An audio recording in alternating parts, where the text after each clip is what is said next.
l'athlétisme, c'est le dernier grand rendez-vous avant les Paralympiques et je suis avec Ali. Alors Ali, on le connaît, il avait été un des invités de mon Paris Sport durant cette saison. Alors même Ali, bonjour, même si Bonjour. mon Paris Sport a pris ses quartiers d'été, nous on est là pour les Paramondiaux.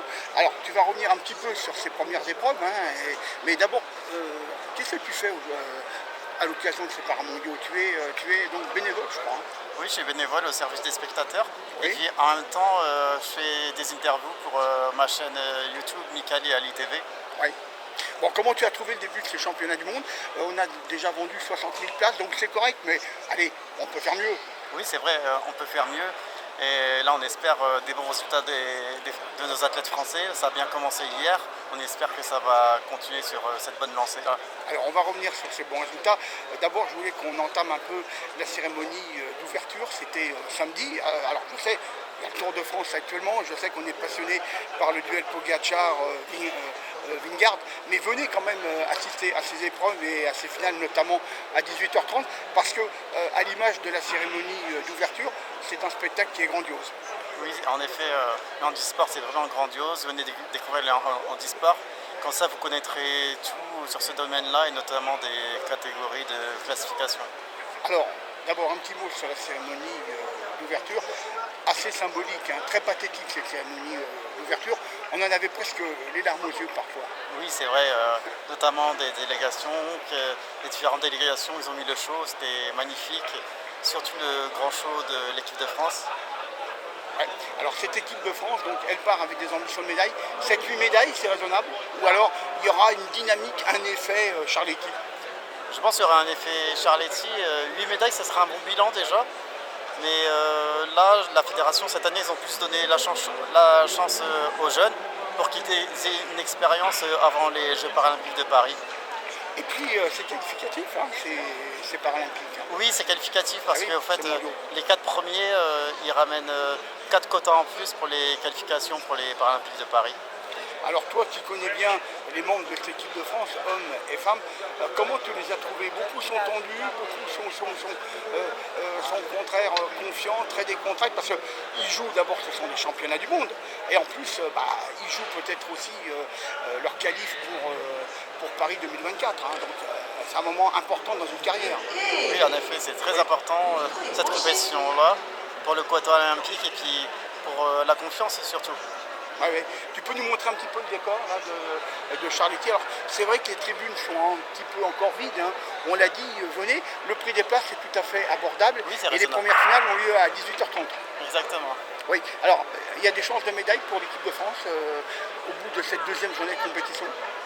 Cette journée de compétition sera composée de plusieurs séries. Il n'y a pas encore de finale pour nos Français.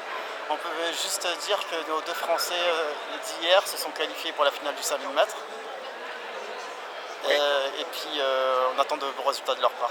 Bon, toi, tu es bénévole, donc tu places les gens.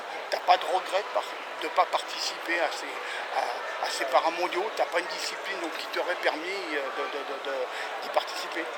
En fait, moi, ma catégorie, elle est en T60. Malheureusement, elle ne fait pas partie de l'IPC. J'espère que ça va se faire dans l'avenir. Moi, actuellement, je prépare la qualification pour les Deaflympics 2026 et pourquoi pas les mondiaux l'année prochaine de ma catégorie. Quelles sont réellement les plus grandes chances de médaille? Peut-être Anthony Keita, la capitaine, hein, qui donne du peps. Oui, hein, oui Anthony Keita, oui. Ouais. Son père, il est connu, c'est un chanteur. Oui. Et puis, on va dire aussi Kevin De Vitastesi, le jeune nouveau.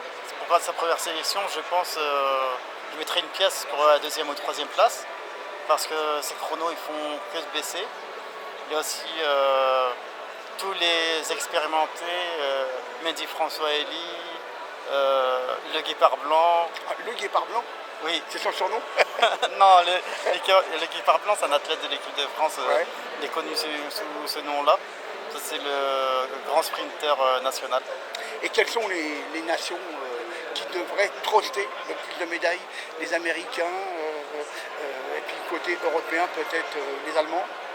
On va dire le Brésil, Oui, le Brésil. les Pays-Bas, l'Angleterre, Oui. la France et les États-Unis. Ok, donc l'ambiance elle est parfaite, elle est super, il y a des bénévoles, il y a beaucoup de gens qui sont portés bénévoles pour Oui, ces paramondiaux. oui, c'est vrai. C'est aussi une façon peut-être de se préparer pour éventuellement être bénévole pour Paris 2024. C'est ça, je pense il doit y avoir environ 150 bénévoles en tout. Mhm. Bon, ce stade Charity, tu le trouves comment? C'est un stade d'athlétisme. Nous, on y va souvent pour le foot. C'est pas véritablement un stade de foot. En fait, pour l'athlétisme, c'est impeccable. Pour l'athlétisme, on va dire c'est un très bon stade pour le sprint. Ouais. Pour le demi-fond, je pense qu'ils ont oublié de mettre la deuxième couche au niveau de la piste. Du coup, il y a quelques séquelles au niveau des tendons pour le demi-fond, mais il y a eu quand même des records en demi-fond chez les valides au mois de juin, au meeting de Paris. Ouais, très bien. Donc, venez nombreux. Nous, c'est notre première intervention. On en fera naturellement d'autres pendant ces paramondiaux. Mais nous sommes lundi. On a fait un petit point sur le début de ces compétitions. Mais venez, venez le soir à partir de 18h30, 19h.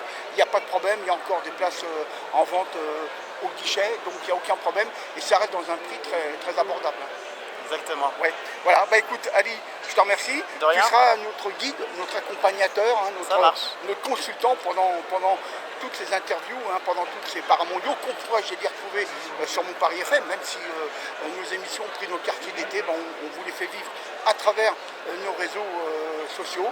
Et puis, écoutez, on se retrouve peut-être demain, on fera un autre point demain pour voir si on aura quelques médailles françaises. Le jour qu'on va entendre la Marseillaise, ça sera grandiose. D'émotion, c'est vrai. Pas d'armes. Non. Pas d'armes. Non, Allez, bye bye. Bye bye tout le monde. À demain. À demain.